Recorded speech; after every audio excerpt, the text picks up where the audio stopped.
Assalamualaikum warahmatullahi wabarakatuh. Kembali lagi bersama saya Heni Emiati SPD. Saya calon guru penggerak angkatan 9 dari SDN 3 Japura Kidul, Kabupaten Cirebon. Di sini saya akan memaparkan koneksi antar materi modul 1.4. Apa kesimpulan mengenai peran saya dalam menciptakan budaya positif di sekolah? Peran saya dalam menciptakan budaya positif di sekolah. Peran saya dalam menciptakan budaya positif di sekolah adalah sebagai guru atau pemimpin pembelajaran.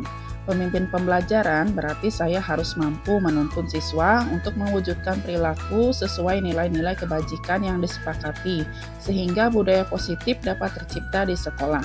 Saya juga harus menjadi teladan yang baik bagi guru yang lain dan bagi siswa saya dalam menerapkan budaya positif di sekolah. Disiplin positif. Disiplin positif adalah suatu cara penerapan disiplin di lingkungan sekolah tanpa kekerasan dan ancaman yang dalam praktiknya melibatkan komunikasi tentang perilaku yang efektif antara guru dan peserta didik. Dengan menerapkan disiplin positif, diharapkan dapat menumbuhkan kesadaran tentang kedisiplinan serta memberdayakan peserta didik untuk melakukan sesuatu tanpa ancaman, iming-iming maupun hukuman. 3. Motivasi perilaku manusia. Yang pertama, untuk menghindari ketidaknyamanan atau hukuman. Ini adalah tingkatan terendah dari motivasi perilaku manusia. Yang kedua, untuk mendapatkan imbalan atau penghargaan dari orang lain. Satu tingkat di atas motivasi yang pertama. Di sini, orang berperilaku untuk mendapatkan imbalan atau penghargaan dari orang lain. Yang ketiga, untuk menjadi orang yang mereka inginkan dan menghargai diri sendiri dengan nilai-nilai yang mereka percayai, yaitu motivasi intrinsik. Posisi kontrol guru. Yang pertama, penghukum. Kedua, pembuat merasa bersalah. Ketiga, teman. Keempat, pemantau. Kelima, manajer. Posisi kontrol manajer adalah posisi di mana guru berbuat sesuatu bersama dengan murid, mempersilahkan murid mempertanggungjawabkan perilakunya, mendukung murid agar dapat menemukan solusi atas permasalahannya sendiri. Di posisi manajer, murid diajak untuk menganalisis kebutuhan dirinya maupun kebutuhan orang lain. Di sini penekanan bukan pada kemampuan membuat konsekuensi, namun dapat berkolaborasi dengan murid bagaimana memperbaiki kesalahan yang ada. Nah, posisi kontrol manajer inilah yang disarankan atau yang paling baik untuk kita sebagai guru diterapkan dalam kehidupan sehari-hari. Keyakinan kelas. Keyakinan kelas adalah nilai-nilai kebajikan universal yang disepakati kelas secara tersirat dan tersurat, lepas dari latar belakang suku, negara, bahasa, maupun agama. Segitiga restitusi. Restitusi adalah sebuah cara menanamkan disiplin positif pada murid. Restitusi bukan untuk menembus kesalahan, namun untuk belajar dari kesalahan. Tujuannya adalah untuk memperbaiki hubungan. Langkah-langkah restitusi adalah menstabilkan identitas, kemudian validasi tindakan yang salah, kemudian menanyakan keyakinan. Jadi, keterkaitan materi modul 1.1, 1.2, 1.3, dan 1.4 yaitu dengan menerapkan filosofi Ki Hajar Dewantara melalui trilogi pendidikan, kita dapat menuntun anak didik kita untuk memiliki nilai-nilai yang mencerminkan profil pelajar Pancasila, sehingga dapat mewujudkan visi sekolah.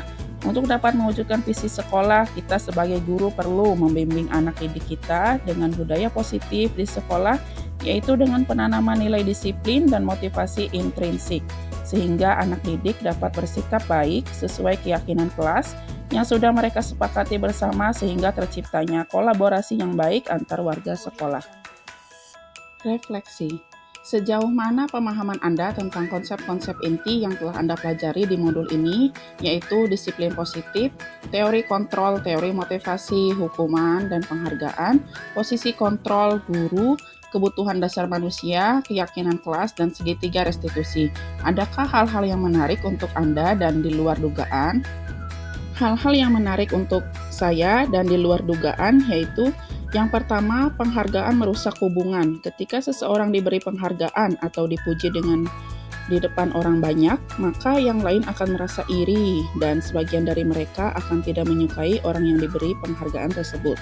Yang kedua, penghargaan menghukum. Karena orang pada dasarnya tidak suka dikendalikan, dalam jangka waktu lama penghargaan akan terlihat sebagai hukuman.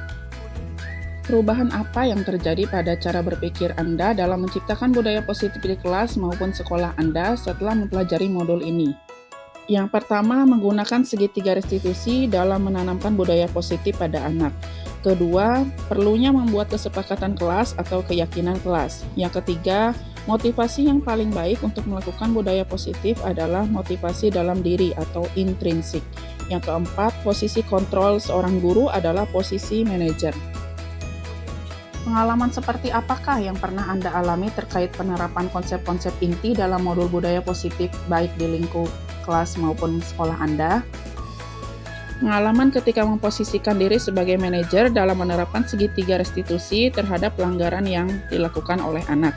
Yang kedua, pengalaman ketika membangun kerjasama atau kolaborasi anak dalam membuat kesepakatan kelas atau keyakinan kelas. Bagaimana perasaan Anda ketika mengalami hal-hal tersebut? Saya merasa senang, tertantang, dan termotivasi agar dapat memposisikan diri sebagai manajer dalam menerapkan segitiga restitusi terhadap pelanggaran yang dilakukan oleh anak. Kemudian, saya pun merasa senang dan termotivasi agar dapat membangun kerjasama atau kolaborasi anak dalam membuat kesepakatan kelas atau keyakinan kelas. Menurut Anda, terkait pengalaman dalam penerapan konsep-konsep tersebut, hal apa sajakah yang sudah baik? Adakah yang perlu diperbaiki? Hal baik yang sudah saya lakukan dan perlu diperbaiki, yaitu yang pertama, memberi contoh teladan yang baik pada anak didik mengenai kedisiplinan dan motivasi intrinsik. Yang kedua, berusaha memposisikan diri sebagai posisi kontrol manajer dalam menerapkan segitiga restitusi. Yang ketiga, menuntun anak agar selalu bersikap sesuai kesepakatan kelas atau keyakinan kelas. Sebelum mempelajari modul ini, ketika berinteraksi dengan murid, berdasarkan 5 posisi kontrol, posisi manakah yang paling sering Anda pakai dan bagaimana perasaan Anda saat itu? Setelah mempelajari modul ini, posisi apa yang Anda pakai dan bagaimana perasaan Anda sekarang? Apa perbedaannya? Sebelum mempelajari modul ini, ketika berinteraksi dengan murid, berdasarkan 5 posisi kontrol, posisi yang paling sering saya pakai adalah posisi kontrol sebagai penghukum.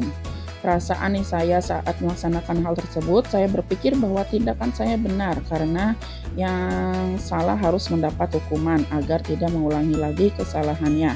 Setelah mempelajari modul ini, posisi yang saya pakai adalah manajer dan perasaan saya sekarang termotivasi dan tertantang dalam membantu anak memperbaiki kesalahannya.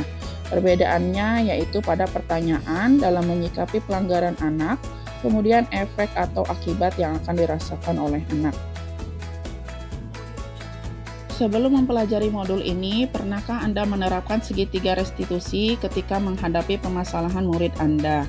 Jika iya, tahap mana yang Anda praktekkan dan bagaimana Anda mempraktekannya? Iya, saya pernah menerapkan segitiga restitusi pada tahapan validasi tindakan yang salah, yaitu dengan menanyakan alasan mengapa anak melakukan pelanggaran tersebut. Hal-hal lain yang penting dan dipelajari dalam proses menciptakan budaya positif baik di lingkungan kelas maupun sekolah, yaitu yang pertama, pentingnya menuntun anak sesuai kodrat alam dan kodrat zaman agar anak dapat memiliki sikap dan perilaku yang mencerminkan budaya positif. Yang kedua, pentingnya kolaborasi antar warga sekolah dalam mewujudkan visi sekolah sehingga terciptanya budaya positif di sekolah. Yang ketiga, kita sebagai guru dan pemimpin pembelajaran perlu menjadi teladan yang baik untuk anak didik kita. Mungkin itu saja yang dapat saya sampaikan. Kurang lebihnya saya mohon maaf. Terima kasih. Wassalamualaikum warahmatullahi wabarakatuh.